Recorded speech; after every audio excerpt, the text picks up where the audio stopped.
My name is Aaron Channel, and I was sentenced to 20 years in California prison. This was 20 years ago. I was released a couple of years ago for good behavior, and I recently discharged my parole. But after having spent so many years locked up, there's a part of me that expects to wake up in a cell every morning.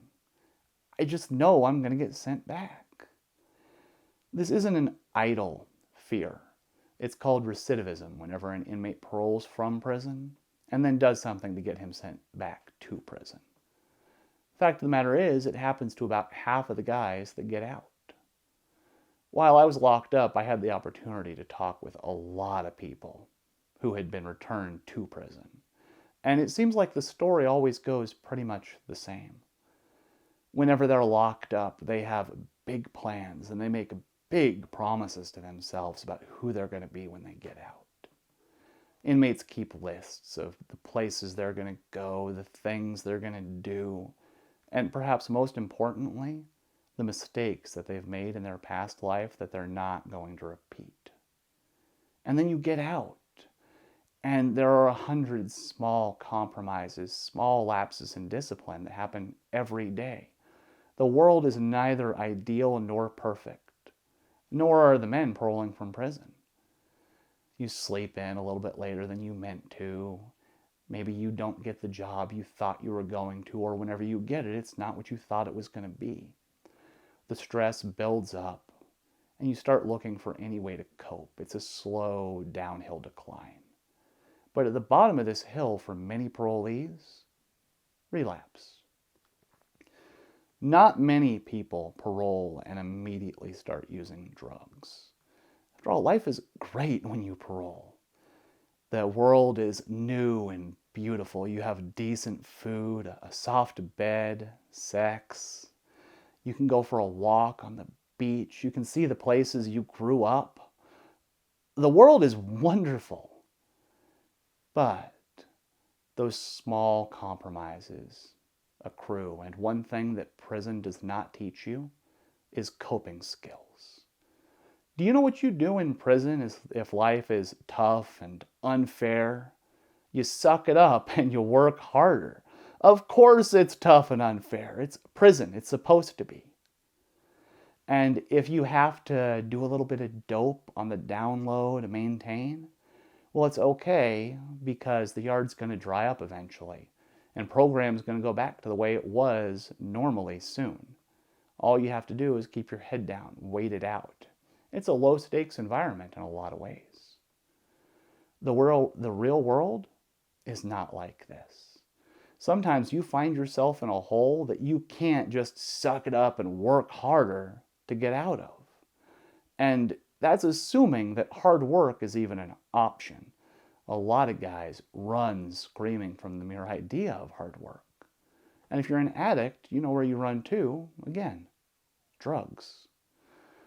Maybe you have a hard day. Your dog dies or you lose your job and you're looking for a way to cope and your friend offers you a taste. He can see you're hurt and he says, "Here, let me help you out." And you remember the promises you made when you were locked up. You go, "No, that's not what I need." But then it happens again and again. And the promises that you made, the reality of prison, it becomes more and more distant. But your lack of coping skills, your stress level, that's still right in front of you. It's present. And so you break it down. You ingest or inhale or even inject that thing that you know is going to fix your problems. And it's like magic. You exhale and suddenly the color rushes back into the world. Everything's going to be okay. You can breathe and think again. You're calm and rational. And you realize that you should have broken it down weeks ago. Of course you can just do drugs every once in a while. It doesn't mean you're going to get sent back to prison automatically. You're an adult. You can maintain. Especially with how good you feel. The problem is that you didn't actually find a solution to anything. You didn't fix anything. All you did was get high enough that it doesn't bother you anymore. You're still the same jackass who couldn't keep a decent job, who got into a fight with his family. Now, you're just high on top of it. You have a drug problem too, a new problem. Little by little, even if you're able to maintain, you don't lose your next job. You manage to keep the drug use quiet from your family, your parole officer, heck, just that cop driving down the street. You're still in a situation where you are trying to solve your real problems, with drugs. It's only a matter of time until you don't have access to them, or until you've done them for so long that you just don't have any common sense left, and you make your next big mistake. That thing that you're going to spend the rest of your life regretting and paying for in a box. It should come as no surprise that I didn't pick the topic of today's video at random. I've been shooting these videos for a little over a year now, and until recently, it's been like clockwork, 3 videos a week. I was feeling pretty good about what I'd done. I was even hopeful that I was helping people. But I slowly started to feel overwhelmed.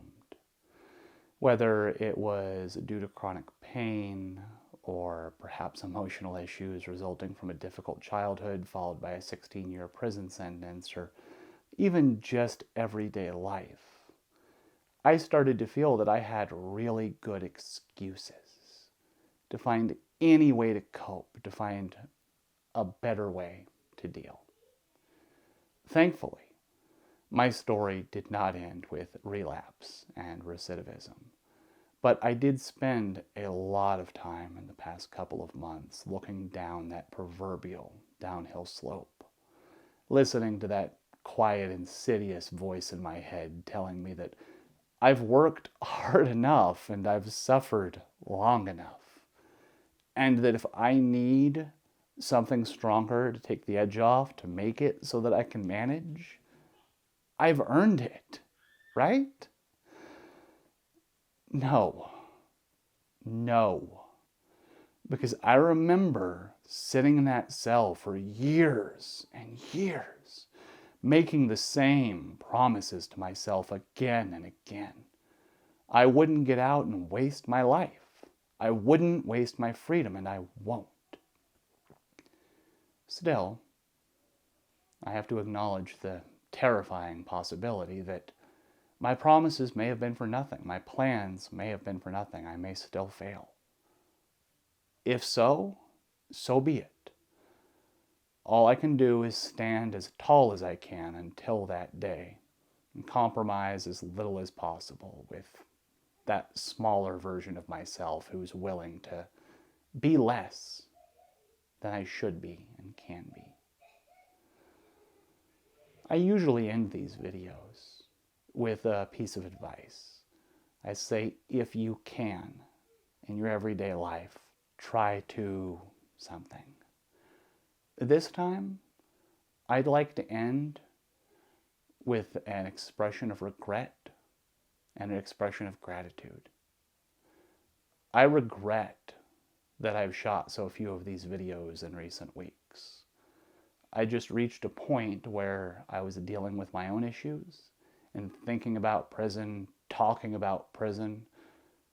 It was harder than it felt like it should be, and I needed to step away from it. And I am grateful to anybody who has watched these videos, who has listened to what I had said, who thought about me for even a moment. Because in recent times, I've come very close to compromising myself, to giving up.